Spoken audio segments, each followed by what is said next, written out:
Welcome back to my channel. Today we are joined by Isaac, who is in my school community and making $30,000 per month, and he recently just left college. So we have an amazing conversation. We talk about how you can get your first client, how you can make the type of money he's making, and his advice for beginners. And we just share some amazing insights. Wonderful conversation. Highly suggest you watch all the way through if you are interested in selling AI to business owners, as you're going to learn quite a lot of things in this video. So without further ado, let's dive straight into it. Today we're joined with Isaac. He is running a AI agency, I believe. I think he's doing pretty decent, 20 to 30K a month. But Yes, I'll sir. let you introduce yourself. I don't know if you want to say like who you are, maybe where you're from and what you're currently doing. Yeah, so my name is Isaac Davis. I'm from California in the US, and I actually just finished college. I run an operations infrastructure agency. So basically, we just provide online service providers with systems, proven frameworks to obviously boost their efficiency and allow them to scale. Yeah, awesome. So yeah, right now you've got clients, but if we bring it back to the start, because I know most of the people who watch me are just like looking to get their first few clients online, make a bit of money, maybe 5K a month. So Mhm. what did you do to get your first couple clients? I think that would be like a good way to start. Yeah, so the way I kind of got into this space was at first I was just doing growth infrastructures. So I was trying to just provide any type of business really a solution to make more money. And I was doing a lot of like custom tailored solutions. So the first brand that I actually did that for was for clothing brands. And I helped this guy like run his ads and just put out better content. And it was actually funny because the first ever sales call I took, it was a 1.5K close. And I remember the dopamine rush I got for that. Yeah. No, for sure. I mean, my first client was like, yeah, the most euphoric feeling I've had so far. Like even hitting like 50K a month doesn't compare to the first client. It's crazy. Bro, Um, that feeling. Oh my gosh. yeah. But what did you do to like get them on an appointment? I think appointment setting is like a bottleneck for a lot of people. So yeah, I Yeah. don't know if you're able to go into that. Yeah, so once I realized that this was something I wanted to do, obviously I didn't have any type of systems in place. I was just, free balling it kind of. Yeah. So what I did was I just DM'd a bunch of clothing brands, since that was the niche that I was at with the time. And I was just I already had a good prospecting workflow. I basically like just DM asking something about their brand, to invoke a response. And then I would just ask them questions to kind of like figure out, okay, what's the issue in your clothing brand? Why aren't you getting sales? Because that's pretty much the biggest bottleneck for them. And then I just would kind of show them like, hey, you willing to get on a call? I can show you how I can get more sales. So the first like 3 days, I was sending out like probably 30 to 50 messages a day. And then I finally like was able to get somebody on a call because all the conversations, it takes a minute. And then yeah, I got my first close. And then as I got, farther in the game, I realized, okay, let me actually attack a niche that I have more interest in, and actually has money for a greater solution that I wanted to build. Yeah. And what's the niche you're with right now? So now I just serve all online service providers, but Yeah. we're finding the most success with digital agencies, digital marketing agencies. Yeah. No, that's smart because a lot of people go for like real estate, roofing, like lawyers, like these are just really competitive niches, Yeah. whereas like actual agencies, think about how many like agencies are flooding in, just new ones each day. So Mhm. it does make sense to provide, yeah, just like growth infrastructures. For those that are like complete beginners, because I think we need to remember that a lot of people watching this are like, haven't made any money online. They've Yeah. literally that are you able to explain? Because obviously I know what an infrastructure is, but are Yeah. you able to elaborate like what your offer is and Yeah. how it sort of helps people, if that makes sense? Yeah. So it's actually like really cool that you say that because I think a lot of people are just throwing that word out and they don't actually understand the difference. So there's like consulting, and then when you provide an infrastructure to someone, it's the consulting plus the technology solution, Yeah, then the implementation support. So it makes you a lot more valuable to a client because they're not just kind of like paying for your information, they're actually getting the help to get them from A to Z with a roadmap of how to get them there. yeah, 100%. And it's like kind of just everything combined into one, in my Yeah. opinion. Like, yeah, I mean, a lot of like build and release. Like there's so much terminology like out there. Yeah, there is. It's crazy, Yeah. but yeah, I mean, to simplify it, I think most people are just doing like a done for you for like a week or two, and then it's just done with you consulting. And that's really the most scalable because like I've ran a done for you offer before, and it's like way too like just stressful and like Yeah, it retainers. is. The lifetime, like in my opinion, the main benefit of like infrastructures, because most people sell them for like quite high ticket, is it's just optimal for like lifetime value. Like if a client, most agencies like they churn at like a few months. So like Yeah. if you're a regular Facebook ads agency, like if 2 months go by, most clients will leave you because you just aren't getting the results. Whereas if you're able to sell like a 10K thing for like 5 months up front, it just makes sense basically. But you're able to go into like the mechanisms. So obviously like it's clear what you do, but like the actual Yeah. mechanisms of how you get results. You able to say that or Yeah. So the system that we use in my company, it's called Spark. We created it, it's just a term that we use. So we start with standardizing every process in your business. Then P for process, basically we're optimizing those processes. A, after optimizing all of them, we're going to automate all of your processes that can be automated, fill them with VAs, whatever needs to be filled. Then R would be refine. And that's pretty much after A, the implementation from us is done. So R is just refining and seeing what works. Like if something's breaking, okay, let's go fix this. And then K, the last one is knowledge. So we want to provide training for all the agencies, like how to use the tools that we're implementing with them. And then also we want them to stay up to date with market trends because this market is so fast now. So they need to be getting educated just as much as us. yeah. So that's a framework that we use. And it took a while to get to where it's at, and it was a lot of work. But like you said, it's an infrastructure now, so I can always just resell the same protocol over and over again. Was this like the first like online money you've made, or did you try like other things before? I'm curious. I definitely tried other things. So Yeah. the first ever way I made money online was I was a producer, like a music producer. And I would like it's funny because kind of some of the skills I use now I would use Yeah. then, but I would sell beats. And at first I didn't really have a following, so I would go and DM a bunch of artists like, hey, do you need beats? Whatever, whatever. Kind of like cold outreach, right? Yeah. And then after that, I segue into trading, which I saw a little bit of a success, but it was always like ebbs and flows. It was nothing really like sustainable. And then the most recent thing I did was I used to flip phones. And Yeah. then I went into like these growth systems, growth infrastructures. And now this has obviously been the most scalable model I've been a part of. But don't think I would have been able to do this right off the bat without getting all the skills from those previous ventures that I did online.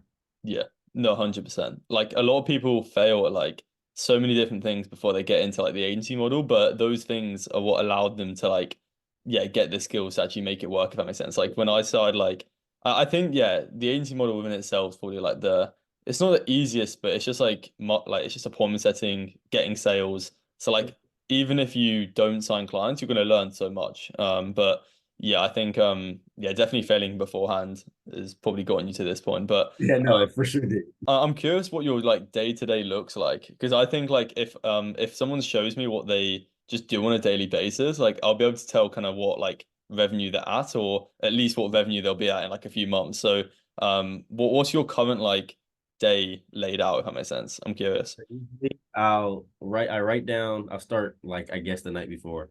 Yeah. All my tasks that I have to do, I write them out the night before, like literally like while I'm in bed, I'll type, okay, this is what I need to do. I'll put it into my little to-do list.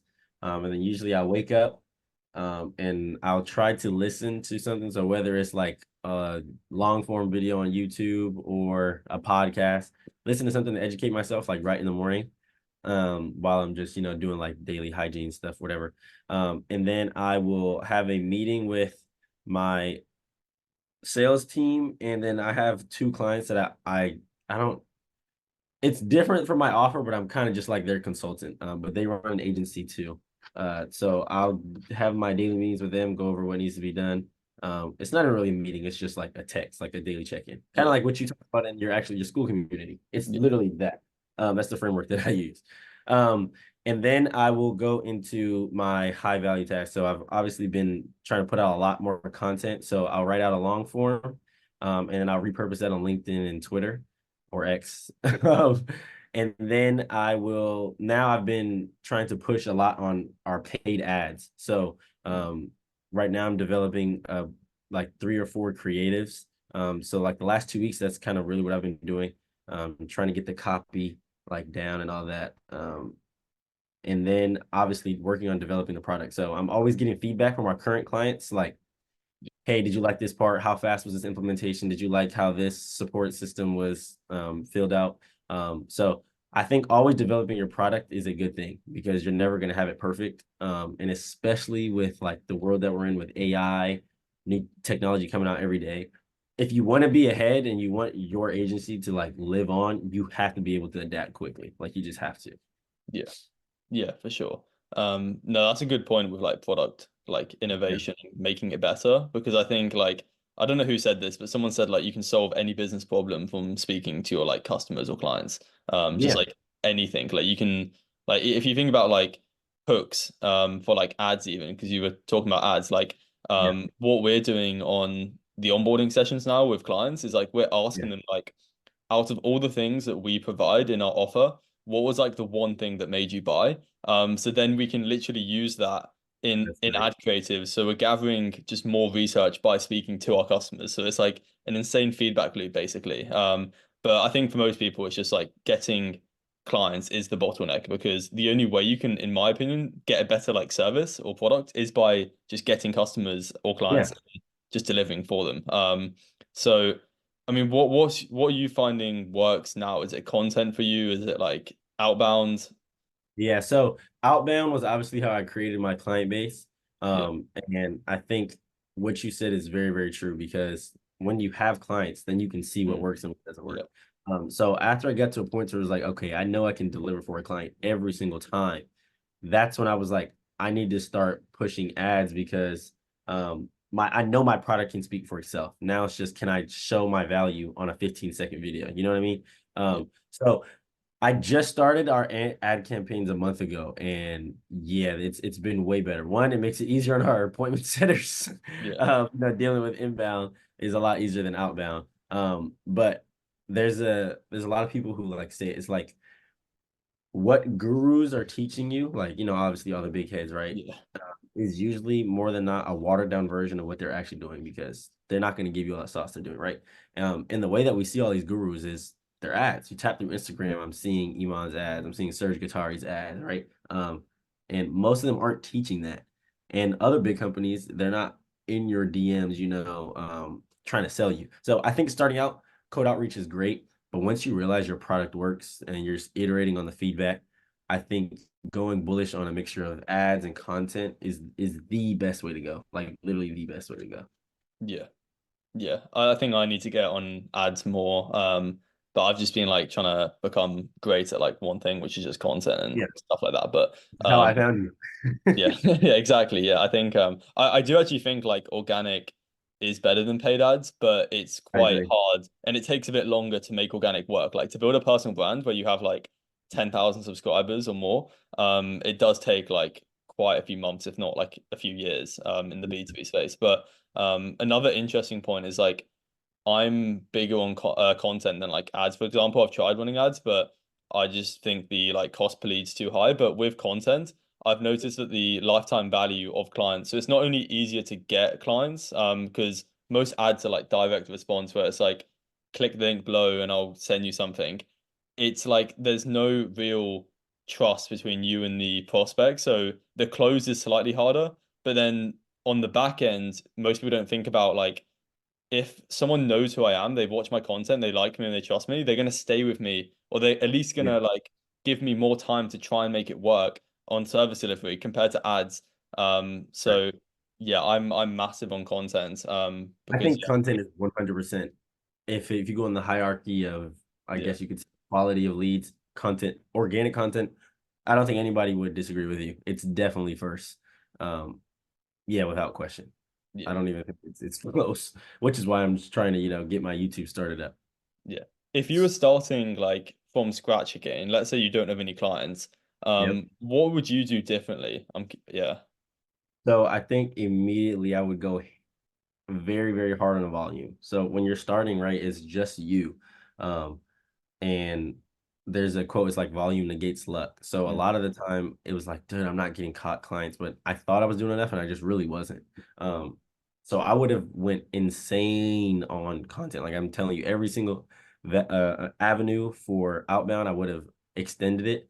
Um, and then obviously I would have already had an offer that I wanted to give those clients. So once I got those clients, it would just be a matter of me, okay, let me quickly iterate as fast as I possibly can. What do I need to do to make this product better? What do I do to make the product better?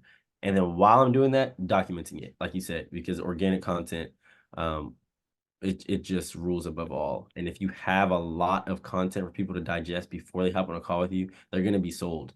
Um, so yeah, even like to that point, like the way that I have my setters, like even now that they're doing outbound, right? The prospecting workflow that I have them follow, and I think the people watching this would get a lot of value from it because people are just kind of like just doing it out there is they source leads from whatever, media that they're on, whether it's Facebook groups, Instagram, Twitter. And then they engage with those leads, right? Which is pretty normal. And then you find efficiencies in their process. And then what I found, which is kind of like a mixture of content, if they don't know who you are, right, it's going to be a lot harder for you to close them. Yeah. So I think having like a process VSL where you're actually mapping out what exactly you do, that helps their problem. To send them that before they even try to book a call, I think is very, very beneficial because if they finish watching that video and they're like, hey, man, like this does seem interesting, your appointment setter or you can segue that into a call easily. Yeah. And it's kind of like a cheat code if you don't have a big organic content base. So that's exactly what I would do. Yeah. Got it. When you started, obviously you were sending DMs by yourself. What point did you get an appointment setter? Was it when you got your first client, or was it when you were? And also, how did you get the appointment setter? I got my appointment setter. Oh, I had two clients, and before any of my process was systemized, it was taking a long time for me to do the service delivery. Um, and I was like, okay, well, I have to start leveraging some tasks so I can have more time to, get my fulfillment done. So I went on Twitter, and Twitter is probably where I have the best following. I've been consistently posting on there, at least best following in the B2B space. And so I just literally just said looking for an appointment setter, whatever, whatever. And it was not a leveraged way of hiring one. I got on like a 15 to 30-minute interview with entirely too many people. But yeah, I found a really, really good guy. And now he's actually like positioning himself to be our closer now. So yeah, there's talent out there. It's hard to find, but if you look hard enough, you can find some. Yeah, for sure. And if you've a brand, like I've just attracted all my talent. Yeah, Like the best part about having a personal brand isn't actually the clients you get, but the branding, sorry, the talent and the networking you get. yeah. Like I've had some crazy people reach out to me just from Yep. like my small YouTube channel. But yeah, how much yeah, maybe this is too much, but how much do you pay like your appointment setter? Is it obviously it's like per appointment, right? Yeah, so he is currently appointment setting for my offer, and then the person that I personally consult, he appointment sets for their offer. So for mine, I actually pay him pretty well because I know that like the talent that he is. So I give him 12.5% of every commission that's closed. Yeah. And then for the other offer that he's appointment setting for, I think it's 8%, if I can remember correctly. So yeah, and the lead flow on the other one that he's appointment setting for is insane. It's a really, really big creator that runs like a recruitment agency that I help him set up. So like the lead flow on that, it's like literally I haven't seen anything like it. It's pretty cool. So he stays busy. Yeah, no, for sure. Um, Yeah, I'm trying to think what would be most valuable to people watching. Yeah, I think we've covered quite a bit in terms of like how to get your clients, stuff like that, how to hire. Um, what would you say like your offer? Because I think what you're providing now, as you said, like the market's quite adaptable. Like you have to adapt Yeah. nowadays. What do you think is going to be like future trends, if that makes sense? So, like obviously AI is still trending, but like what do you think your offer will mold into, or do you think you're just going to do the same thing as you're doing now? I think my offer will last longer than most of the ones that are currently out there. And I say that is because it is an infrastructure. So it's not like I'm giving a crazy guarantee. Like I know exactly what I'm going to provide to my client. The potential they give them that is kind of limited, but the implementation is the same every single time. So um, I think a lot of other agencies are going to mold into this. And obviously, I help agency owners. So what I do, I'm kind of already helping them do too, like standardizing all their processes and all that. So I think we're going to see a shift for most agencies going from like pure consulting to like hard asset consulting, where like they're actually giving implementation with their consulting on top of it and the solution of how to like, get their clients to where they want to be. So um, I think it's going to be that with AI, just rinse and repeat for the next year. There's just the AI space is moving so fast. It's just going to be who knows how to use it the best, you know? Yeah. Yeah, no, I agree. I mean when I started like probably a year ago, I wish like I was basically managing virtual assistants for coaches and Mm, placing virtual assistants into their businesses to send outbound DMs and inbound DMs and just like start conversations with like lead flow, if that makes sense. But I yeah, wish I would have instead of managing 15 different VAs for like 15 different coaches, I wish I would have just trained the virtual assistant for like a week or two, like what I was doing anyway. And instead of yep, me managing the virtual assistant for my listen, clients, just literally give them the yep, uh the virtual assistant and just charge like 2 grand for it. Like I think that would have been so much more scalable and less stressful. So just selling that as an yeah, infrastructure compared to done for you, just like completely all the way is managing the way entire too thing. yeah, it's way too stressful. But it's interesting how people are getting creative with like different infrastructures nowadays. Like there's like YouTube ones where like you basically just compile like a good YouTube thumbnail editor, a normal YouTube editor, and just like all of the systems around creating a YouTube channel and growing it, and just give it to people as just Yeah, like a it's more like you've done it for them by gathering the talent, but then yeah, you're just like giving them the talent as well with information. So it's done with you as well, which is interesting. But yeah, it's interesting how the market adapts. Um, I don't know. What would you say? Like, obviously, we've talked about if you were to start again, what you would do differently in terms of like volume and stuff. Yeah, I'm struggling like in your sales process. Do you still take sales calls or does your yeah. close do So it right now? now, I still take all of our sales calls. I'm Interesting. trying to move out of that role. Yeah. That's why the person who I told you is my point that he's the one that most like him. But yeah, that's honestly the biggest thing on my task list to do is to move myself completely out of the sales process. Yeah. So I can, focus solely on content because that's the person that I really want to be. By like the end of next month is I'm just doing only the content because that's the highest leverage task that I can be doing. Yeah. Yeah, no, that's true. It's kind of the same with me, but I've kind of like outsourced a lot. Like I've got an appointment setter, I've got a closer, I've got like quite a few things, operations guy. Like, um, I think like the best like hiring thing I've seen so far is like a 5-person team. Like if you go more than 5 people, in my opinion, it's just way too like not profit. Like it's not good for profit. Like I So think how did you build your team?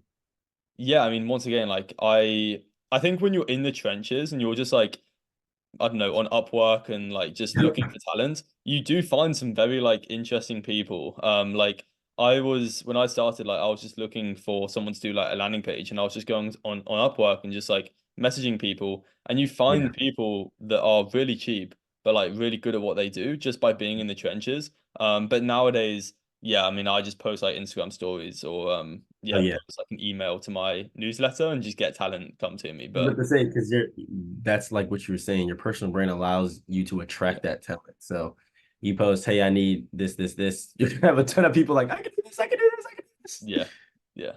It's funny. I know one person. I mean I can't remember his name, but he basically acts as like I need an appointment setter, but he helps appointment setters get like clients. So Oh he wow, like he puts like a post out saying like I need an appointment setter, and then obviously he hires like one or two of them, and then for the other people he just like refers them to a program basically. So it's just like printing money. that's smart. That's actually really smart. It's really funny. Yeah, I mean, what else would you say? Like, I mean, what value do you think the people want? I don't know. Yeah, so I can say this. There's one thing I think that has really, really, really helped my sales process. And there's, a lot of people follow like similar scripts or whatever, like frameworks. But the most valuable, I guess, system you could say that I've placed in my client acquisition, mostly on the sales calls, is I provide the client with a sequence of like reasons that go over why people work with us. And I think that's really important because, like, again, there's everybody's doing a lot of the same thing. So a lot of things that I used to hear, and I guess it was like a bottleneck that I fixed in my own business, is somebody would be sold, but they would say, I want to see if this other agency does this better, or blah, blah, blah. So I kept getting that, and I was like, there must be something I'm not doing, right? So then I literally created that as a part of the framework that I use. So before I even drop the price, right, I'll explain why we do this better than other agencies. And I'll do that for almost every process, the implementation, the onboarding, the customer support. And it just, I've seen it like open the lead's eyes, because they're just like, dang, yeah, I'm not going to find that anywhere else, right? I'm proving them my unique mechanism in just one way, which is just, what we do differently. So I think that that's one thing a lot of people can do. And as long as you're not like giving insane guarantees, people are doing the craziest things. I think that'll provide a lot of value to your leads, and make it easier for them to close. And that's like something that like I recently implemented like within the last 3 weeks, and it's like significantly improved our close rate. But do you have any unique pieces of advice that you would recommend to beginners starting out? Unique. I would just say become a student of the game. And I know that's cliche, but the way that you become a student of the game is you just start and you continue to iterate on the feedback. So, like with knowledge, right? A lot of people know things, and then there's comprehension. A lot of people comprehend things, but that's kind of like where people stop. They just know something and they understand it at a surface level, and then they stop, and then they try to, go make $10,000 a month. It doesn't work like that. You have to actually like get in the trenches, like you said, and learn about what you're doing. Because if you do that, it'll make you a more well-rounded individual. When you're getting on these calls, you'll seem, even if you're not, your expertise will prove like on that call. And then it'll make you better in your service delivery and everything else. So I would just say get obsessed with learning. And just iterating really fast. Like, don't wait to start. You don't need to have a perfect product before you start. You can make the product perfect while you're starting. You know what I mean? So that's what I would say, because I was really, really like OCD, where I was like, oh, I have to have the perfect offer. I have to have every single thing built out. Yeah. And I think I wasted too much time doing that. I would have just figured it out as I go, because what ended up happening was I thought my product was perfect and I would get a client. And then I realized, oh, actually, I'm doing this wrong. You know what I mean? So I ended up undoing some of the stuff that I was spending all the time on anyway. It's kind of like with software, you know how like if you're familiar with like MVP and that verbiage, right? Like they create the minimum viable product, they get feedback on it, then they go and make V2, V3, and then they release a product at launch. So I think agencies and other business models should follow the same flow. Yeah. Yeah, that's a good point about like overthinking the service delivery. Because most people don't even have clients, so like there's not much Exactly. point overthinking something that hasn't happened yet.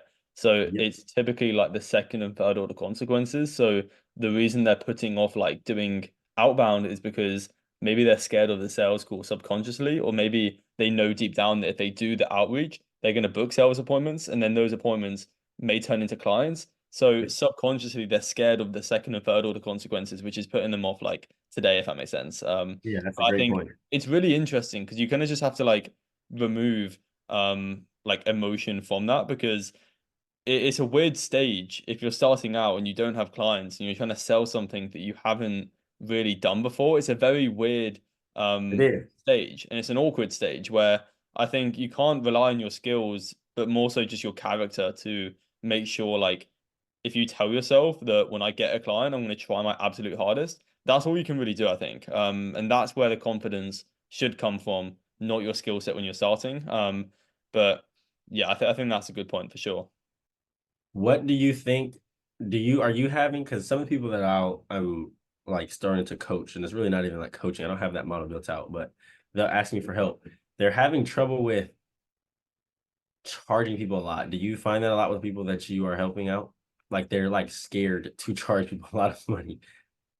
Yeah, not really. but I've got a good answer for it. I think I I see it as a disservice. Like if you are charging like Mhm. $500 per month for like a service that is really valuable, your results will suffer because you're Yeah, charging $500. And once again, it's a really weird thing because you're not sure you can deliver great results, and then someone's telling you to increase your price.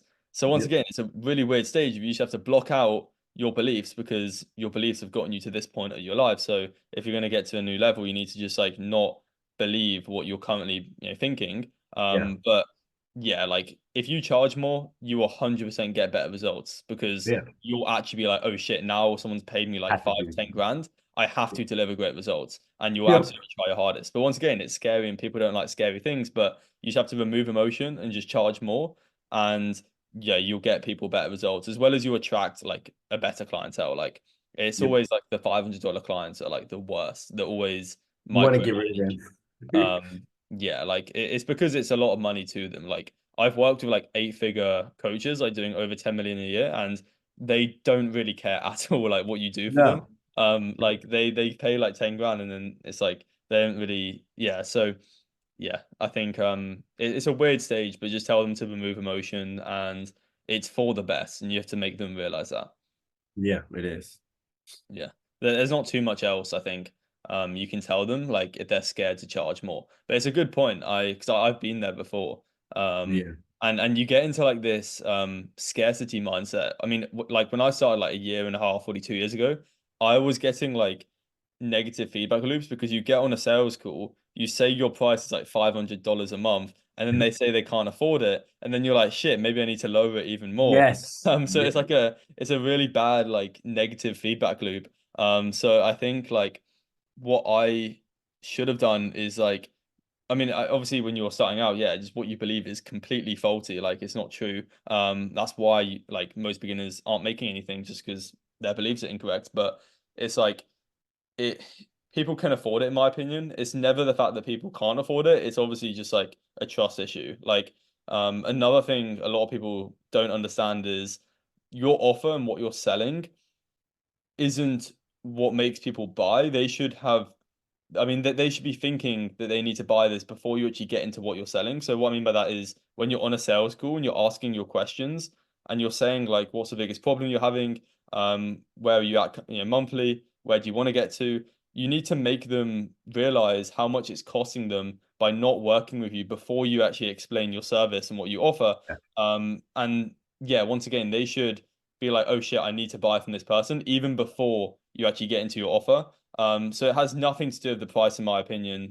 It's more about getting them into results-based thinking because if you say your price is like $500 a month and they're like, oh, I can't afford it, it's because you didn't do a good enough job in the questioning part of the sales call and you didn't get them into results-based thinking and consequential questions. So consequential questions is making them realize the consequences if they were to stay in their current situation. So if like you, for example, are at 30K a month and you want to get to 100K a month, it's costing you 70K, technically to Yeah. solve that issue. And if you make them realize that before you actually explain the pricing and your offer, when you do say that your price is only 5K, it makes sense Well, because you've kind of told them like we're solving a 70K problem here. So then price will be fine. But yeah, that was a bit of a long explanation, but yeah, it's a difficult one, I I think, guess. yeah, I think that's a lot of value that people can take from it. That remove emotion. It's a great way to put it. So I completely agree. Yeah, like it just makes sense. If we boil it down at its very core fundamental, like why you are in this position, it's just your thoughts. Like that's all it is. You could argue like your environment dictates your thoughts, and then your thoughts just determine what actions you take. And obviously, Yeah. yeah, we all know that the actions you do equal the reality. But um, yeah, I think yeah, we'll probably wrap it up there because it's been like a good 30 minutes. But yeah, it was a Yeah. pleasure having you on. And I appreciate you being in the school community and posting because I see some posts occasionally. You do like maybe one a week where you Yeah. try and drop some value in there.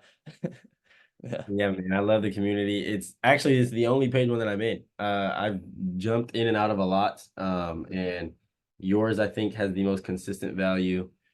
So yeah, to anybody watching this, if you're not in it yet, Charlie's is definitely worth it, 100%. And this is not like promo or anything. I promise you, I get a lot of value in there. It sounds like it. I try to make it like as accessible to everyone as possible, like making it really cheap, like less than Yeah. $100. So um yeah, I appreciate that. But yeah, it was a pleasure having you on. Where can people find you? I don't know if you have a Instagram, maybe just like That's yeah. on Instagram, it's Isaac, ISAAC N.Davis. And then you can find me on YouTube at Isaac Davis. I'll provide Charlie my link or something like that. Yeah. But yeah. I'll put it in the description anyway. I don't know why I said that, but yeah, it was a pleasure having you on, and yeah, I'll talk to you soon.